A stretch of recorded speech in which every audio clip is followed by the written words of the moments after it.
Welcome back, everybody, to Two Guys and a Stack of Comics. My name is Reed. Along with me, as always, is Mike. We are here for our weekly What is in the Stack. Every Monday, Mike and I will go through a topic that means a lot to us personally in the world of comics. That might be news story, positive, negative review, whatever it may be. And then we'll go through our individual stacks for the week, what we were reading, what we would recommend or not recommend at the end. So today we get to do a very fun thing for us is as a channel that likes to look for the positive in things, it is always fantastic when you get to run into a comic that was, I would think, easily one of the best we'll read this year. Probably one of the best we've read in a while. And it is really cool when you find a comic book that kind of touches on the classic portion of the character that it's covering, as well as bringing some new school stuff. And Mike and I both have been reading this book from the beginning. We love the main series, Conan the Barbarian, but Savage Sword of Conan, number 7. Uh, we Oh, get you a got the same very cover as me, same cover. Gotta get the classic Conan art. Um, Delatory. and in this issue, we get a legend of Conan and Roy Thomas, one of the most legendary Marvel creators there is, mixed with probably both of our favorite current artists in comic books, Rob Torre, who is the new generation of Conan with his great run with Jim Zub. For, I believe this is a 56-page story that is in here. You get full, huge illustrations on every page, double page spreads, action, adventure, Wait, let me everything show that you would want to see let me out show of the a Conan story. Conan fights a gorilla. Look. Yeah, just classic stuff with it. And so what we Oh thought my we'd do is we would talk a little bit about why this issue was so good, why again we love what Titan Comics is doing, and how cool it is that now it seems because we had a great King Conan story with Jason Aaron, the 2 issues previously. We get Roy Thomas for this one. It looks like Titan was not satisfied with just one good Conan book, as now Savage Sword seems to be swinging for the fences as well. So, Mike, I'll kick it to you on this. I know you have a great appreciation for Roy Thomas. I believe if we look it up, he is the first Conan the Barbarian from Marvel. I think the first 115 issues of the book, and then like a 30-issue run at the end. And then I know he wrote the majority of the first half of Savage Sword. I mean, so hard to find outside of Howard himself a scribe who wrote as many Conan adventures as Roy Thomas. What did you think about the story? What are you feeling about Savage Sword? What really struck you about the book, sir? it was really cool because of course, if for you Conan fans from the 80s, when you were buying Savage Sword of Conan in the 80s, you were probably reading Roy Thomas's stories. And it was just an awesome story with him traveling with his companion and then meeting up with that mysterious witch of the cave and all the animals that he had to fight. Hmm. It was classic Conan, and of course written by the master of Conan, Roy Thomas. And you just got to believe that Jim Zub was probably a huge Roy Thomas fan, and it Hmm. was probably just amazing for to let him take the book for a little bit. And what a home run that they hit! I mean, the artwork is amazing, and the storytelling was just great. And it's so cool to see some of the masters of the craft come back and have a crack at some of these stories that they really, really loved. And you could tell, I mean, you could tell this was a labor of love for both Roy Thomas and Rob, because look at, you know, the artwork is just tremendous. Of course, Savage Sword of Conan, traditionally a black and white book, and there's Conan inside the cave with the Hmm. magic talisman there. And it's a great, great adventure, and it's meaty, because it's in this magazine format. So they Yep. get to stretch out a little bit and ruminate on things, and the artwork just, oh my gosh, the artwork never stopped. I mean, these great scenes like here, they're reminiscent of like a Frazetta painting, because Hmm. Frazetta did so many great Conan, so much great Conan artwork that Hmm. ended up on those paperback books. And the the man tiger. I Yeah. mean, just the fangs, just incredible fight scenes, great story with mysticism. And of course, Conan's trope, he's always traveling around and, he gets into Getting hooking up with some beautiful women and and slaying getting into monsters and trouble. Yeah, yeah. yeah. No, I think why this is the same thing Titan's been doing for a while. This was really cool to see in that one there's legends of comic books who are still around, who can still write these characters. Roy Thomas, this was, it's kind of like the old man had one good game left in him kind of thing.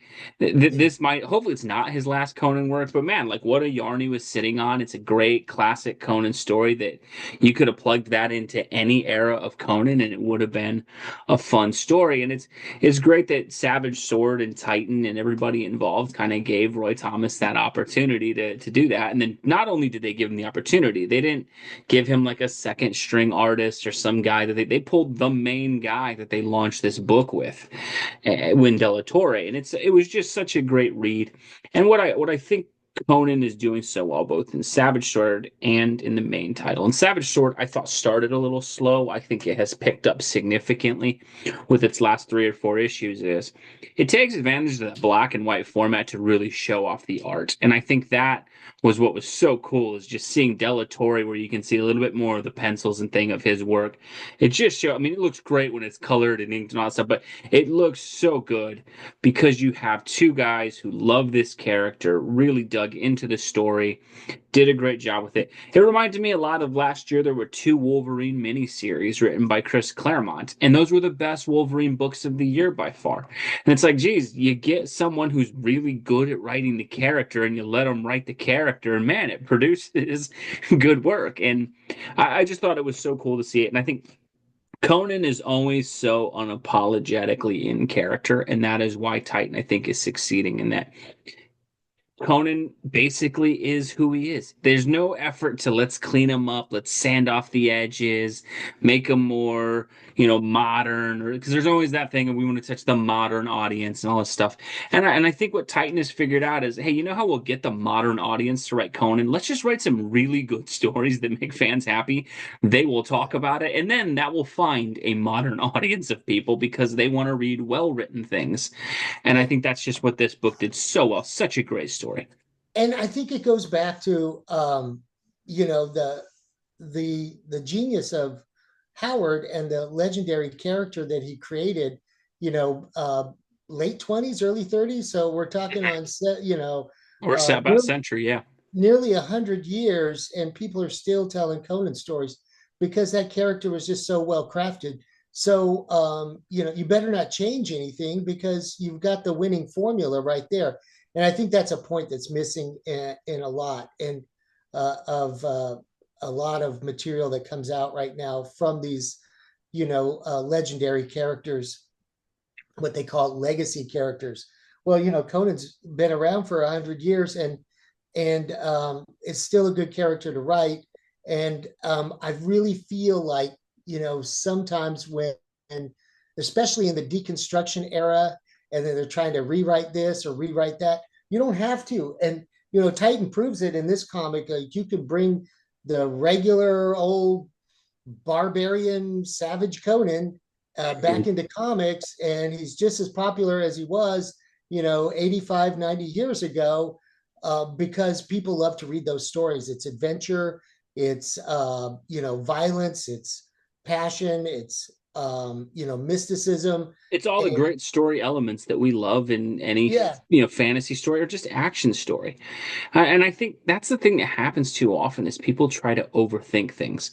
Like one of the craziest things for me that's happened in the last couple of years. Not that I'm like the only one who knew about it or anything, but I have been reading Jack Reacher books since I was high school, early high school. Lee Child has been writing those books 20 something years at this point. There was a couple Tom Cruise movies that didn't do real well, but there's the Amazon show that is on, and it just explodes. And everybody's loving that. And it's a great show. I love, but Jack Reacher is essentially what Conan the Barbarian was. He's a I was gonna wanderer who say, walks into town, finds yeah, good-looking women, stops trouble, has his own code of honor, no problem with killing, but he has a certain way that he wants to be. And the whole thing that he wants is he just wants autonomy. He wants to be able to do as he wants, as he pleases. And Conan's a little more trying to be, a king and acquire things and a little more unsavory. But there is something to the man with no name, right? The classic, the yeah, drifter who yeah, walks in town. That is a classic storytelling element, and it works for characters like Conan. I think we have characters like James Bond who do the same thing, which is it's okay to be a cool spy who walks in, defuses the bomb, seduces the girl, kills the bad guy, and rides off in your Aston Martin at the end, and that's okay. And I think that's the thing that I love that Titan is doing. And it seems like, you bring up the Blade Runner comic book a lot that they do that where it's very much stories that fit within what they have. yeah. Flash Gordon is doing a great job of this too. Of, hey, what if we just took the character? We don't change him. We don't kill him off. We don't I, deconstruct him. We don't, oh, he what a died and his concept, right? his What a great great concept. granddaughter who looks way different and is now the new. There's no need for any of that. You have No, the appeal of if you write a Conan book, the appeal and what Titan figured out is Conan. That's the appeal. What will sell the book? Conan will. And I think what a sometimes concept. companies overthink it, where it's like, how do we make Captain America modern? And it's like, I don't know, maybe write Captain America. That might work. Like, and I think that's I what the mean, big two do so often is when they talk about, well, it's so hard to come up with Spider-Man stories or so hard to come up with, because they've been through so much. Characters like Conan spit in the face of that, where yeah, it's like, no, this character's been around a century and not 20 pages a month. This is a guy, paperback books that were hundreds of pages. You go yeah, through all those works that Howard had, you go through Robert Jordan, you go through all those Torre fantasy books that were around for years. Titan has a bunch of chapter books coming out with this stuff every month. You have Savage Sword for what, 200 something issues, yeah. 60, 70 pages a month. You had a long running. I mean, if any character should technically be out of stories, it'd be Conan. And largely, they've never had to really kill Conan off. Conan's never been really replaced by Conan Jr. Like he has a son later, but like Yeah. they never really had, oh, well, we had to kill Conan because there was nowhere else to go. They didn't need to do the multiversal Conans where he meets all the Conans of different generations and things. No, they just Conan, and he's gonna go and he's gonna wander the And lands. case in point, 17 and 18, right? Hmm. Here's another Belit story. Hmm. I love those stories. Well, And that's you what can we keep just writing them. want to see the characters acting like they are Yeah. put into a new scenario. And look, is some of this stuff derivative where we've seen a Conan story before where he runs into a witch in the woods who has control over, and she's good looking and he hooks up with her and she has control of like mystical things and then it Animals. ends up not Yeah. being a good. Of course we've read this. We don't care. It's the same No. reason that like how many John Wayne movies and Clint Eastwood movies, oh, he rolls into town and the sheriff is corrupt or something. It's fine. We're okay with that. That's a good movie. Like that's If it's James not, Bond. Oh, it's shady oligarch who wants to take and over the world. Like I'm we're just okay with those stories. It's why we like the characters. I'm just waiting for them to pay attention to the old adage: if it's not broke, don't fix it. Don't fix it. And they've been trying to fix things for 30 years, but I really feel that as a whole they will go back to formula.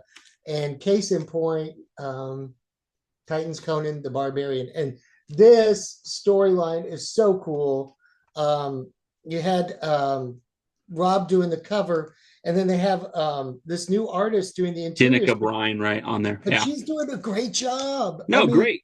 Great. I think she's on and two issues with the Belit story. Great and art. yeah, I mean, she like she's doing a great job. I mean, here's the splash page, you guys.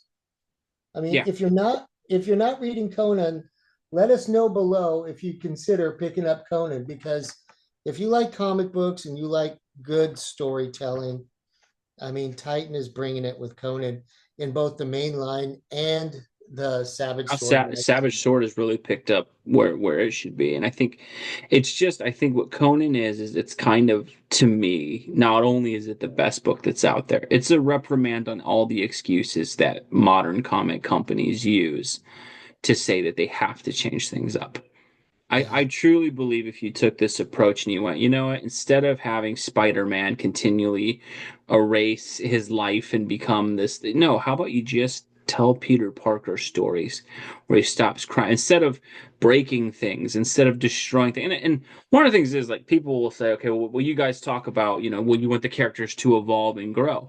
Well, the cool thing about Conan is he does. But there's different eras of Conan that you can tell stories from, right? Conan does change from the beginning to where at the end he's King Conan and has children. And Savage Sword had the previous 2 months with Jason Aaron, where he did a great story around that. And the whole thing is, you can change the character's circumstance, but when you break the character, that's what we mind, right? We're fine if Captain America isn't exactly the same status quo all the time, but Steve Rogers should never be unrecognizable. And Yeah. that's the thing is the character of Conan is the North Star in this book, right? Yeah. Circumstances may change, companions may change, the villains may change, but we're okay with it because we always know it's a Conan story and we know what that character is going to do. And that's the thing that so many great characters in fiction, be it James Bond, Jack Reacher, Batman, whoever it may be, you toss them into a story and we're instantly kind of engaged because we're on board with that character.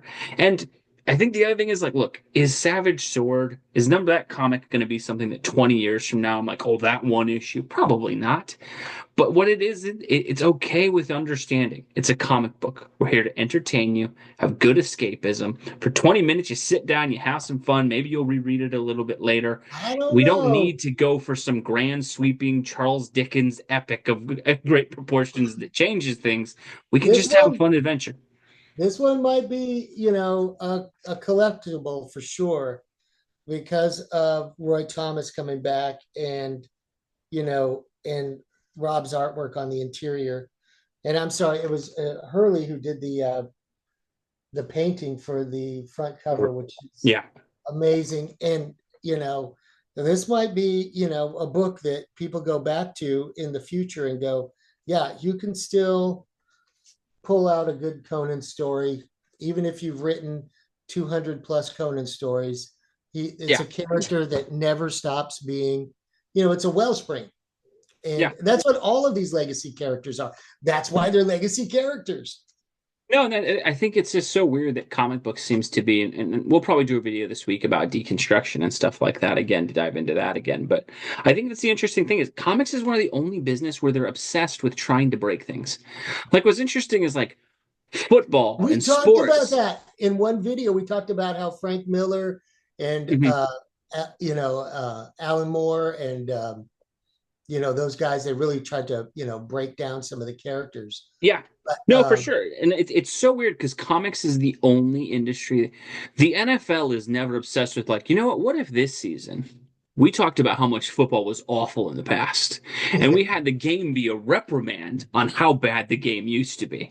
It's like that'd be really stupid. No, you honor the past and you like it's okay to see another Raiders versus Steelers matchup. The NFL's not like, hey, you know what? We can't have those two teams play. They've played 100 times before. We don't need to see that again. And comics is the only place where that seems to be something where I they're know. obsessed with like trying to destroy or deconstruct or recontextualize things and it's just not necessary sometimes. You can have the character grow as Conan has grown, but as long as you keep the core tenets of the character, we'll be on board with it. But definitely, I think early contender for best singular issue of the year, probably by far the best one for the first 3 months. Let us know. What did you guys think? Are you picking up Savage Sword? Have you been enjoying Conan? If you were someone who was reading the main Titan comic series, I know there were some folks in a couple of our videos in the past who said the main series was good. They were kind of not as on board with Savage Sword. Would definitely recommend give it Savage Sword a look. It has really been great the last 3 issues, not only with this one, but a great 2 issue story from Jason Aaron about King Conan as well. But let us know what you guys think, whether you agree or disagree. Always appreciate seeing you guys' thoughts. What we'll do to close out the video, we're just going to go through what was in our stack for the week.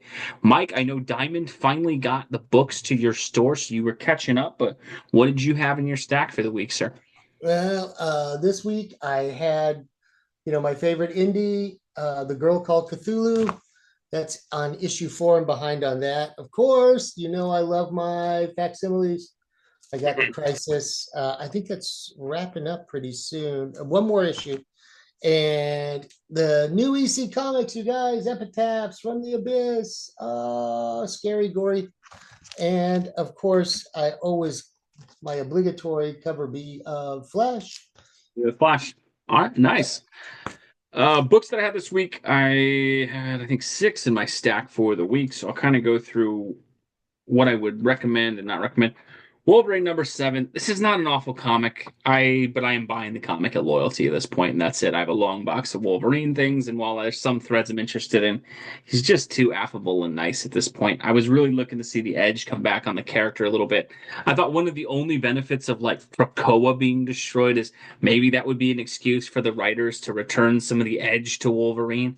Has not translated yet. Not an awful book, but just Has he unremarkable has for he a opened Wolverine up story.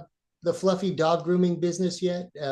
Has it become that affable? Not yet. Okay. We may by 2030 that might be where Wolverine's at. We'll see. It's so weird that we only get either the Ultimate Universe where he's murdering Nightcrawler, or this one where, and again, it's not that he's unviolent or a pacifist or anything. It's just the edge of the character's gone a little bit. Some other stuff that I thought was pretty good this week. Not from this week, but this is this week. Facsimile, 612, Jim Lee, Jeff Loeb, Hush. They're reprinting these. My goodness, the Jim Lee artwork on Hush is just fantastic. I've had that in trade for years, but to get the facsimiles of the issues is fantastic. Really great read. Hopefully, we get something great on the sequel. Last four, none of these were great, but I would recommend to folks to read these. Like they were all solid. I would kind of compare this to, it was like a great piece of like cheese pizza or pepperoni pizza. It's not like the most revolutionary thing ever, but pretty good. So, Moon Knight, Fist of the Khonshu #6. Jed McKay's Moon Knight run is just really solid and reliable. It's never groundbreaking. It's never like, oh my gosh, that's amazing. But it's always a solid book. It's well drawn, well illustrated, well written. He's really got a good feel for the character. Continues to be a good book. Um, they finished up this four-issue Batman series called Batman Full Moon. The writer on this, I believe, is Rodney Barnes. It's a black label book, so there's a little more violent content and cursing in it, which I'm not the biggest fan of, but it is kind of an interesting thing to see Batman versus werewolves and some stuff like that. So maybe a Halloween kind of thing people can revisit in the trades and stuff like that. Decent art, interesting story. Nothing groundbreaking, but decent enough. And Batman versus werewolves gets the jobs done as a comic. Last two kind of surprising ones, and I would recommend these to folks. JSA. This is the fifth issue. Jeff Lemire, he's the writer on the upcoming Absolute Flash book, which Mike and I will be picking up and reviewing here on the channel. Actually, right here in here is an ad for it. He's doing a great job with this book. I'm not even a huge JSA fan or a huge fan of the characters in here, but he's great at writing team dynamics. It's not as good as, but it kind of reminds me a little bit of how Claremont used to approach the X-Men, where it was about the kind of, there's a lot of action and intrigue, but a lot of great personal dynamics and relationships, and everybody kind of has different relations with each other and things like that. I thought it was kind of cool. There's a legacy aspect to it. I'm not a huge JSA guy, but I've enjoyed the first 5 issues of that. And then I would say the one that was a winner for me this week was Two-Face #4. There's a 6-issue Two-Face series that's coming out. The writer on this is Christian Ward. It's really just a good kind of psychological story about what created Two-Face's persona for Harvey Dent. And so it's a good psychological examination of the character. Not the most action-packed book, but I think for a classic character like Two-Face, it's kind of cool to see them dive into that a little bit. And so I think it's definitely worth a read if you want a different type of comic book. Before we close out, Mike, I know you were reading a novel as well. Me and you both had a Yes. chance to read this book, and we're going to kind of do a video about comic book history this week. So I'll kind of kick it to you. What was the book you were looking at, sir? 10 Cent Plague. This book's been out for years. I'm reading it a second time, and I think I finally got you to read it too. It's a Yep. great book about comic book history and kind of what it went through in the 50s. And boy, if you thought the comic book industry was in trouble these days, wait till you see their video when we dive into this book. The comic book industry was in a whole lot of trouble then, right, Reed?